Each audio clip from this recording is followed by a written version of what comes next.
The ban would not only prevent new state-led regulations of AI, but would also block dozens of states from enforcing pre-existing AI regulations and oversight structures. It feels scary. Yeah. So let me say a couple things about this. So I actually was talking to a couple of senators on the way down here about this because they really hate this provision.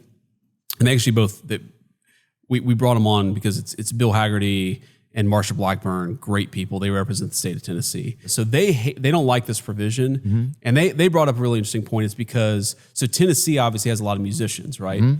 And Tennessee wants to protect those musicians from having basically AI steal the production of their artists, right? Because one of the big problems with AI, right, is you're going to be able to take somebody's voice and then, like, you know, Taylor Swift's voice or, you know, anybody else's voice, and basically say, oh, okay, well, based on this one song that, you know, Robert Plant did 35 years ago, we're going to like make a whole new Led Zeppelin song using artificial intelligence, right? And they want to protect people from that kind of thing happening.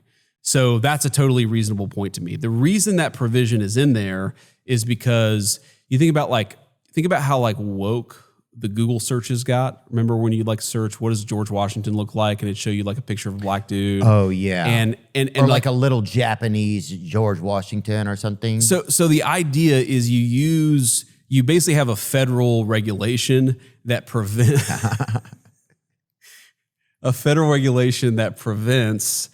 like California from having a super progressive set of regulations on artificial intelligence, right? That's the argument for it. The argument against it is that if the feds aren't protecting artists, then you're not going to be able to protect artists either. Okay. And so I honestly don't think the provision, to be honest with you, I don't think that's going to make it in the final bill, but I usually have a pretty strong view on most things. I could kind of go both ways on this because I don't want California's progressive regulations to control artificial intelligence. Yeah. I also agree with Marsha and Bill that you want to protect, you know, country artists in Nashville from having their crap stolen by AI. Like, I get that. Yeah.